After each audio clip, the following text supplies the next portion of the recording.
movilización que se realizó hace un rato, que terminó en el Ángel de la Independencia, fue la toma o el establecimiento de la glorieta de los y las desaparecidas, en donde se ubicaba la antigua Palma, en Reforma.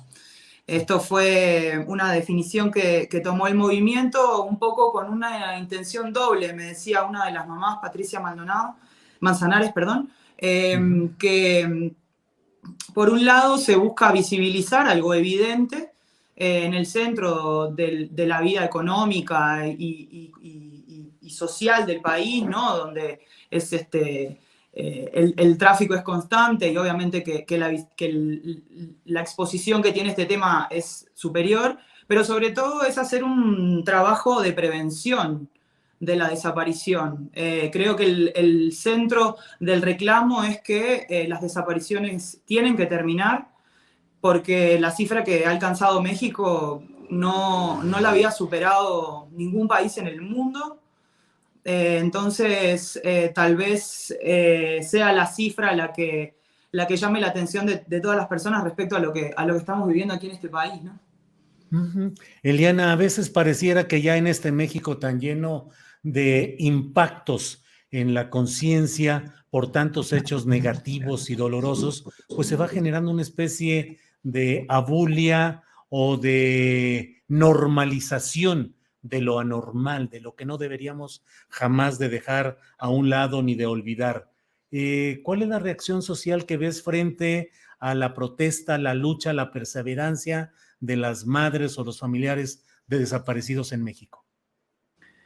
Ha sido, por parte de los familiares, ha sido una constante durante los últimos 11 años, como lo prueba esta movilización, desde el Movimiento por la Paz, la creación de decenas de colectivos en todos los estados de la República, la creación de las brigadas nacionales.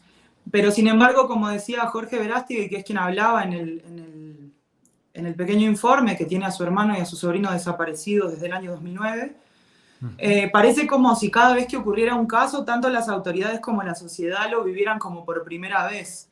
Fue sintomático todo lo que ocurrió en torno a la desaparición de Devani Escobar en Nuevo León. Y pues para las familias resultaba un poco extraño que ellas hubieran hecho lo mismo y nadie las hubiera atendido. O tantas veces hubieran salido a veces a marchar o a movilizarse o a hacer como vieron, por ejemplo, en este video, que en 4 días hubo una variada gama de movilizaciones. Llegó la caravana de madres centroamericanas que organiza el movimiento migrante mesoamericano. Hicieron esta intervención en el Muro de la Memoria en la Fiscalía General de la República, acá en la Ciudad de México. Bueno, por supuesto, la manifestación y la glorieta. O sea, digamos, el movimiento siempre está buscando formas de concientizar o de llamar la atención de que lamentablemente no termina esta situación y que en realidad lo que termina pasando es que probablemente más personas, o sea, lo lamentable de la situación es que mucha gente entiende solo cuando le pasa cerca. Entonces, su reclamo o el reclamo de las madres es que no es necesario que le pase a una persona esta situación para que entienda la crisis que se vive en el país, la tragedia humanitaria, como se leyó hoy en el comunicado que se leyó al final de la marcha, pero sobre todo, como algunas veces lo hemos platicado con algunos colegas, es la principal o la peor crisis de derechos humanos que vive el continente americano. Claro. Eliana Gillette, leo tus trabajos, participas en la revista Brecha Histórica y Reconocida, siempre un punto de referencia para el análisis político desde la izquierda, con congruencia. ¿Cómo ubicas el fenómeno de las desapariciones de mujeres y de los feminicidios en el contexto general de lo que es el neoliberalismo y de lo que es la lucha por justicia en lo general? Es decir, ¿cómo embonas estas circunstancias de las luchas feministas y de los infortunios de las mujeres en el contexto mayor de lo que es el sistema político, económico y social dominante, Eliana? Es una situación dramática, por supuesto, pero también es la desaparición de los hombres.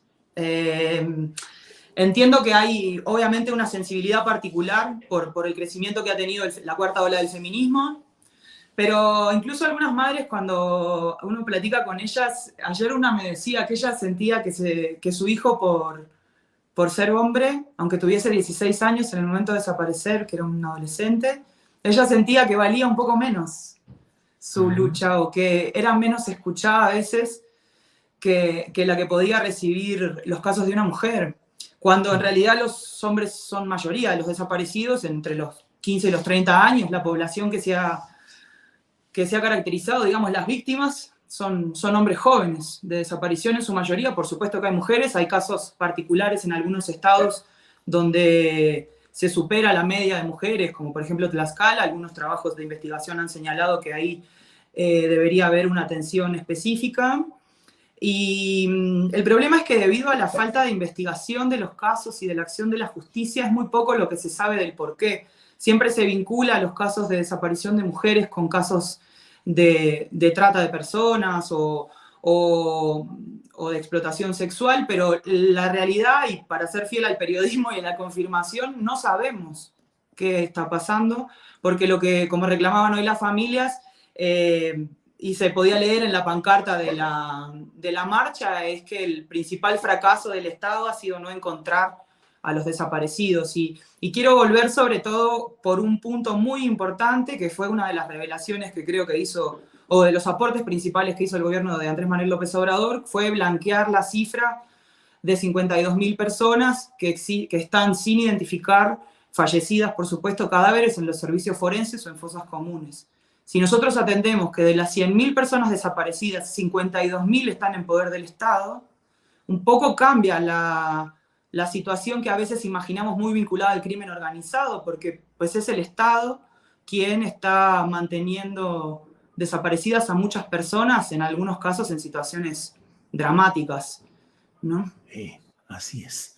Pues Eliana Gillette, agradecemos mucho la posibilidad tanto del material videográfico que nos hiciste favor de compartir para tener ese testimonio gráfico de lo sucedido hoy y por otra parte tus reflexiones y consideraciones que también estimamos valiosas y muy importantes. Así es que Eliana Gillette, muchas gracias por todo esto y espero que pronto volvamos a vernos.